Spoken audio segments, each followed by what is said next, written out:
Donald Trump, el hombre que alguna vez dijo "yo solito puedo arreglar todo en 24 horas", acaba de recibir de la Corte Suprema de Estados Unidos algo que suena a título de película de terror: inmunidad absoluta. Sí, el tipo puede hacer y deshacer sin que nadie le diga "oye, compadre, bájale 2 rayitas". Y lo peor, ya empezó a usarla. Washington, D.C. está a punto de convertirse en una especie de coreografía militar digna de Kim Jong-un en Corea del Norte o un desfile en la Plaza Roja de Moscú. ¿Exagero? Pues escucha esto. ¿Se acuerdan cuando Trump mandó a la Guardia Nacional a plantarse en formación en el Lincoln Memorial? Todo como show de fuerza después del terrible suceso de George Floyd. Bueno, pues imagínense eso, pero ahora con 1000 soldados de la Guardia Nacional, y no descarten Marines y otros cuerpos militares tomándose Washington, D.C. Y claro, si miramos los datos oficiales, la cosa no tiene sentido. El crimen en D.C. ha bajado. El crimen violento en menos 26%. Atentados contra la vida, menos 12%. Asaltos con armas peligrosas, menos 20%. O sea, menos peligro que en varios estados rojos. Veamos, D.C., 3,88 víctimas de crimen violento por cada 10,000 personas. Luisiana de MAGA Mike Johnson, 6,2. Carolina del Sur de Lindsey Graham, 4,7. Florida de Marco Rubio, 3,8. Texas de Greg Abbott, 4,06. Alabama de Tommy Tuberville, 4,04. Entonces, ¿por qué militarizar la ciudad? Pues porque en la mente de Trump, Estados Unidos se ve mejor con tanques y soldados en cada esquina, como en un museo viviente del fascismo.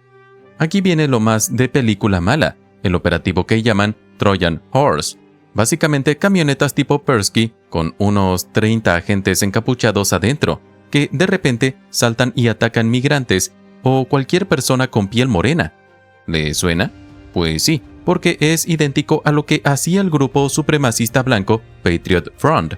La pregunta del millón: ¿cuánta gente de estos grupos ahora está infiltrada en ICE actuando como la Gestapo de Trump? Y no crean que exagero, hay videos donde la comparación es 1 a 1.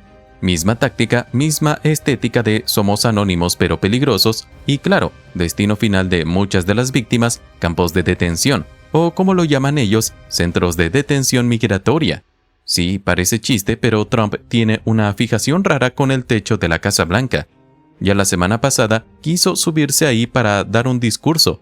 El servicio secreto le dijo, claro que no, usted, quietecito señor. Pero eso no lo detuvo. El sábado se fue a una residencia cercana para mirar el techo. Y no es broma. Ahí estaba, observando como si fuera un turista mirando la Torre Eiffel. Y recordemos que hace unos días, estando en ese mismo techo, se puso a decir que quería poner armas nucleares ahí arriba, y que todo esto es suyo, que es su dinero el que lo pagó. Sí, palabras textuales. Este es mi dinero, yo pagué por todo esto. Por si fuera poco, Don Jr. compartió un meme de Trump lanzando, y aquí disculpen la imagen mental, un miembro verde a jugadoras de la WNBA. Según ellos, eso es humor. Mientras tanto, el mismo Trump anda diciendo que va a traer paz en 24 horas a Gaza y Ucrania. Y como parte de su plan maestro, esta semana se reunirá con Putin. ¿Dónde? En Alaska, justo mientras manda tropas a D.C. y toma control federal de la ciudad. Agárrense porque aquí huele a mafia. Trump anunció que Nvidia y AMD, las gigantes de los microprocesadores, deberán pagarle al gobierno de Estados Unidos el 15% de sus ingresos por ventas de chips en China, a cambio de poder seguir haciendo negocios allá. ¿Esto le suena a libre mercado? Más bien es una mezcla extraña de fascismo y comunismo, extorsión de manual. Si eres rico y le juras lealtad, obtienes el permiso. Si no, pues te quedas fuera. En Kent, Reino Unido, hubo una reunión de exiliados europeos para hablar del conflicto en Ucrania, y ahí el enviado de Trump a Rusia, Steve Witkoff, salió con que Putin devolverá territorio a Ucrania. Minutos después, no era cierto. Putin en realidad exige todo el territorio ucraniano y la rendición total. Pero claro, Trump igual aceptó reunirse con él. Y no olvidemos, en las escuelas rusas enseñan que Alaska es de ellos, así que esta reunión en Alaska no es coincidencia. es mensaje político. Pero pasando a otro tema, el aplauso a la gente de Columbus, Ohio, en plena zona republicana, formaron una cadena humana de 8 millas para protestar contra ICE y el autoritarismo de Trump. Eso sí que es resistencia. Goldman Sachs, que no es precisamente un club de fans de Bernie Sanders, sacó un reporte sobre los aranceles de Trump. El panorama es este. Exportadores extranjeros absorben solo un 14% del costo. Empresas de Estados Unidos cargan con el 64%. Consumidores pagan el 22%. Y lo peor, las empresas ya no pueden aguantar más. Ahora la cuenta que pagan los consumidores subirá al 30%, 40%, incluso 80% en algunos casos. Traducción, inflación del 4 al 5% en los próximos 6 meses. Así que ahí lo tienen. Inmunidad absoluta, militarización de la capital, acuerdos turbios con corporaciones, diplomacia improvisada, chistes de mal gusto y un techo en la Casa Blanca que parece tener más protagonismo que el propio Congreso. Y sí, Trump está más obsesionado con su imagen y su poder que con la realidad de un país que enfrenta problemas reales. Ahora les pregunto, ¿estamos viendo el inicio de un mandato autoritario sin frenos? ¿O es simplemente otro episodio más del reality show que es la política estadounidense? Déjame lo que piensas en los comentarios. ¿Te imaginas que un presidente de Estados Unidos decida reunirse con Vladimir Putin en Alaska y que la mitad de Europa entre en pánico creyendo que ese encuentro es un regalo directo para el Kremlin? Pues no lo imagines tanto, porque esto pasó, y pasó este viernes. Bueno, mejor dicho, va a pasar este viernes, porque Donald Trump ya anunció que se verá cara a cara con Putin allá arriba, en el frío, y aparentemente sin que Ucrania o Europa pinten mucho en la conversación. Y claro, como era de esperarse, medio planeta está echando humo. Líderes molestos, llamadas de emergencia, reuniones secretas en mansiones británicas y hasta confusiones dignas de un mal traductor de Google. Lo que viene es una historia donde hay de todo: geopolítica, diplomacia improvisada y, como no, una buena dosis de ¿pero qué demonios está pasando aquí? Todo empezó con Trump lanzando la bomba el viernes pasado. Me voy a reunir con Putin este viernes en Alaska. Así, sin anestesia. Para Putin, esto fue un golazo en tiempo extra, porque, vamos a decirlo como es, para el presidente ruso, una reunión en territorio que él todavía considera simbólicamente suyo es como que te inviten a cenar en la casa que tú juras que te pertenece y que el otro te robó. Y claro, los líderes mundiales, sobre todo nuestros, exaliados europeos, porque Trump los trata como si fueran vecinos ruidosos, reaccionaron como si hubieran escuchado que su mejor amigo se va a casar con su peor enemigo.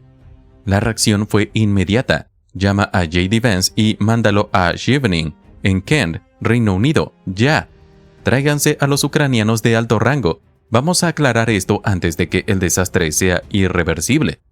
En esa reunión improvisada participaron pesos pesados, desde asesores de seguridad del Reino Unido hasta altos funcionarios ucranianos, pasando por franceses y alemanes de alto rango, y todos con la misma pregunta en la cabeza: Donald, ¿qué demonios le prometiste a Putin? Porque, según Putin, Trump le había dado a entender que Ucrania estaba dispuesta a cederle un 25% de las regiones de Zaporizhia y Donetsk, sí, un cuarto de territorio clave, y para Putin eso es básicamente una señal de rendición envuelta para regalo. El problema es que ni Ucrania ni Europa habían autorizado tal cosa, así que la reunión en Chevening se convirtió en un cross-examination, un interrogatorio de campeonato. Y aquí entra el personaje del momento, Steve Witkoff, o Wittito, para algunos amigos, el enviado especial de Trump a Rusia. Un hombre cuya experiencia en diplomacia es más o menos la misma que la de un vendedor de departamentos intentando cerrar la paz en Medio Oriente. La primera versión de Wittito fue que Putin estaba dispuesto a devolver territorio a Ucrania a cambio de otro territorio. Algo así como un trueque de tierras, de esos que suenan más a Monopoly que a política internacional. Pero los líderes presentes no compraron la historia y presionaron. No, ¿qué fue lo que realmente dijo Putin? Después de unos minutos de incomodidad y sudor frío, Wittito suelta la joya. Bueno, tal vez entendí mal la traducción. ¿Tal vez? Según él, lo que Putin quería en realidad era que Ucrania le entregara ese 25% de Donetsk y Zaporilla, antes de considerar un alto al fuego. O sea, nada de devolver nada, solo recibir. Y como condición previa, Putin exigía que ni Ucrania ni Europa estuvieran en la reunión de Alaska. Básicamente un tú y yo, Donald, mano a mano, y el resto que se espere afuera. Ahí fue cuando Europa dijo, no Donald, aquí no vas a decidir nada sin nosotros y sin Ucrania, punto. Francia, Alemania y el Reino Unido dejaron claro que cualquier acuerdo que involucre territorio ucraniano debe contar con la aprobación de Ucrania y de Europa, porque, como dijeron varios líderes, el día que Putin se quede con Ucrania, al siguiente vendrá por nosotros. El presidente francés Emmanuel Macron declaró, en modo diplomático, pero con un subtexto que, traducido, sería algo así como, Donald, deja de hacer el ridículo, que el futuro de Ucrania no se decide sin los ucranianos, y que Europa sí o sí tiene que estar en la mesa, porque su propia seguridad está en juego. Por su parte, el canciller alemán Friedrich Merz fue directo. No podemos aceptar que Estados Unidos y Rusia discutan o decidan sobre cuestiones territoriales sin la participación europea o ucraniana. Y remató con una advertencia: premiar la agresión rusa sería abrir la puerta a más agresiones. Y aquí viene la parte tragicómica. Igor Soshko, analista y comentarista, dijo que esto sería gracioso si no fuera tan triste, porque el malentendido de Huitito es de manual.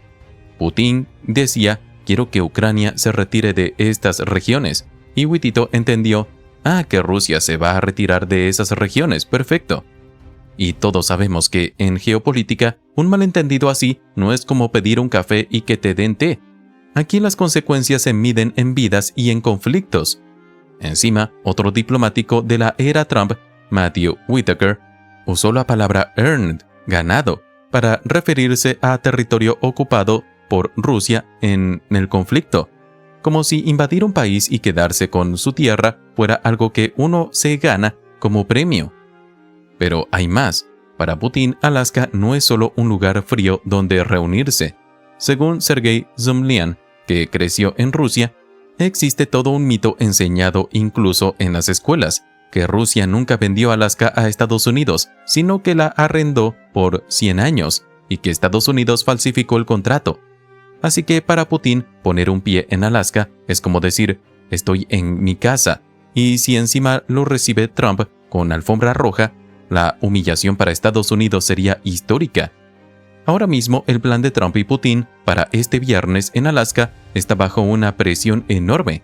Europa y Ucrania están diciendo, puedes reunirte, pero nosotros vamos a estar involucrados sí o sí. Y la pregunta es, ¿qué va a pasar en esa reunión? ¿Va a ceder Trump ante las exigencias de Putin? ¿Va a mantener fuera de la mesa a Ucrania y Europa? ¿O esto terminará siendo otro episodio de la saga Trump improvisa, el mundo entra en pánico? Así que aquí estamos, el malentendido o quizás no tan malentendido que pone en riesgo la soberanía de Ucrania, una reunión con alto valor simbólico para Rusia y un conjunto de líderes europeos decididos a no dejar que dos hombres decidan el futuro de millones, mientras uno de ellos, según parece, no entiende ni las condiciones que acepta. Ahora te pregunto a ti, ¿crees que Trump está actuando como un pacificador visionario o como un improvisado que le está entregando victorias estratégicas a Putin sin darse cuenta? Déjamelo en los comentarios. Hoy les traigo un tema que sinceramente parece sacado de una serie de Netflix, pero no, es la vida real. Y sí, tiene a Donald Trump como protagonista, pero no es un capítulo nuevo de The Office, aunque viendo lo que está pasando, capaz que sí debería llamarse The Demential Show. Resulta que un par de psicólogos, el Dr. John Gardner y el Dr. Harry Sogel, han soltado una bomba que la prensa estadounidense está empezando a masticar: la salud mental de Trump. Y ojo, no es la típica crítica política. Estamos hablando de un concepto médico que suena rarísimo, pero es clave: confabulación. Antes de que me digas, ¿y eso qué es? Aguanta, porque vamos a entrar en detalle. Vamos a contar ejemplos reales y te vas a quedar impactado. A ver, confabulación no es una reunión de villanos para dominar el mundo, no.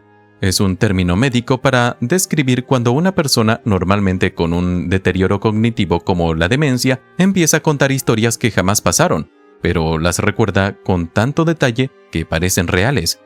No es mentir para zafarse de una multa, no es exagerar para ganar un debate. Es que tu cerebro literalmente inventa recuerdos y tú te los crees. El ejemplo que dan los doctores era clarito.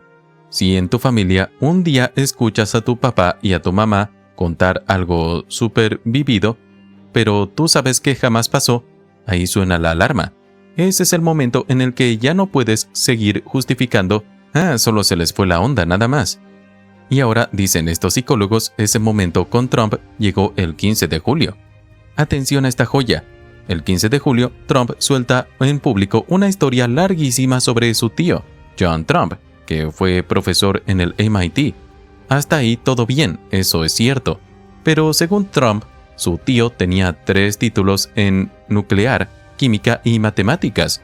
Ya empezamos mal, porque en realidad eran en ingeniería eléctrica y física.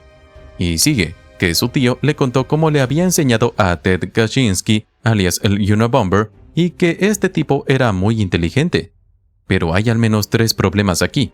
Problema número 1, Ted Kaczynski nunca fue al MIT, fue a Harvard. Problema número 2, el tío de Trump perdió la vida en el 85. Problema número 3, y el más gordo. Kaczynski se hizo conocido como el Unabomber recién en el 96, 11 años después. En conclusión, el tío no podía haberle contado nunca esa historia porque no existía la historia en su época. Eso, mis amigos, es confabulación pura y dura. Y aquí viene lo más heavy. Una vez que ves este tipo de patrones en Trump, empiezas a notar que no es un hecho aislado. Es como que de repente todo encaja. Esos comentarios raros, esas anécdotas ilógicas, todo empieza a tener sentido. Este tema rebotó fuerte porque apareció un artículo de The Hill escrito por Chris Trucks, un republicano, ojo, y no es un demócrata anti-Trump. El título ya te deja helado. El declive mental de Trump es innegable. ¿Y ahora qué? Cuando un medio importante y encima un republicano dicen eso, pues ya no es solo la prensa liberal inventando cosas, es otra liga. Trucks explica que la confabulación es una de las señales más claras de demencia en personas mayores y que no es algo que puedas barrer bajo la alfombra. Lo compara con ese momento familiar del que hablábamos antes, cuando ya no puedes seguir negando que algo está muy mal. Aquí es donde el Dr. Gardner se pone serio. Esto no es reírse porque Trump está loco o porque dijo algo raro sobre tiburones y Hannibal Lecter, no. Es un patrón médico serio. Tanto así que, como dijo Richard Friedrichman en la Escuela Médica de Cornell, si este fuera tu paciente, lo llevarías de emergencia a una evaluación cognitiva. Y no se trata solo de recordar mal una fecha o un nombre. Estamos hablando de recuerdos vívidos que jamás sucedieron, dificultades con conceptos matemáticos básicos y una niebla mental que distorsiona eventos reales.